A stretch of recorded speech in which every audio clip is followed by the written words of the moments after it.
সাবজেক্টের উপর অনার্স আছেন, ৪৪ জন শিক্ষক থাকার কথা আছে। এখানে ২২টা পোস্ট, এর ভিতরে ১২ জন শিক্ষক আছে, বাকি শিক্ষক এখানে নেই।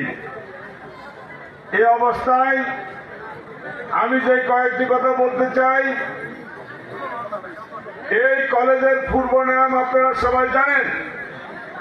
একজন বাংলাদেশের স্বাধীনতার সংগ্রামে যিনি ভূমিকা রেখেছেন, কিন্তু তার নামের এই প্রতিষ্ঠানটি যারা দীর্ঘ ১৫টি বছর ক্ষমতা ছিল, তারা এই কলেজের পূর্ণাঙ্গ অনার্স কলেজ করতে পারত, এই কলেজকে মাস্টার্স কলেজ করতে পারত, এই কলেজের আরো অবকাঠামোগত উন্নয়ন করার তাদের যথেষ্ট সুযোগ ছিল।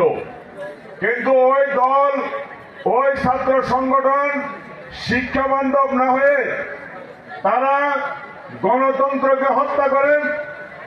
একদলীয় শাসন কায়েম করার কারণে এখানে ছাত্র দল, ছাত্র শিবির সহ অন্য কোন ছাত্র সংগঠন কোন কাজ করতে পারেনি। যার পরিপ্রেক্ষিতে আমাদের মেয়েরা, আমাদের ছেলেরা এই কলেজ থেকে মুখ ফিরিয়ে নিয়েছে অনেকটা।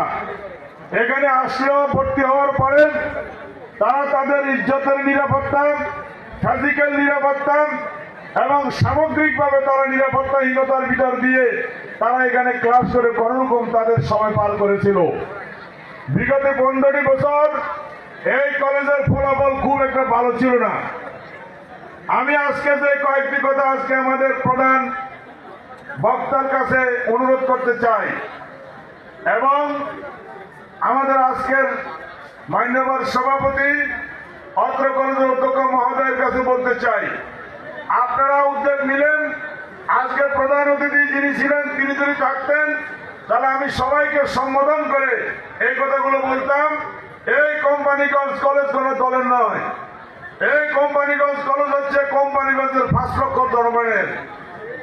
এই কলেজে ছাত্রদের পড়ালেখার পরিবেশের জন্য দলীয় বিবেচনার বাইরে উঠে জাতীয় বিবেচনা এনে এই কলেজের পূর্ণাঙ্গ অনার্স কলেজ করা, এই কলেজকে পূর্ণাঙ্গ মাস্টার্সে রূপান্তরিত করে আমাদের এই অঞ্চলের ছাত্ররা ফেনী এবং নোয়াখালীতে না যেয়ে এখানে পড়ালেখা করে তাদের ক্লাসের পড়ালেখা শেষ করে তারা যেন চাকরি জীবনে যেতে পারে, সেই পরিবেশ সৃষ্টি করার সক্ষমতা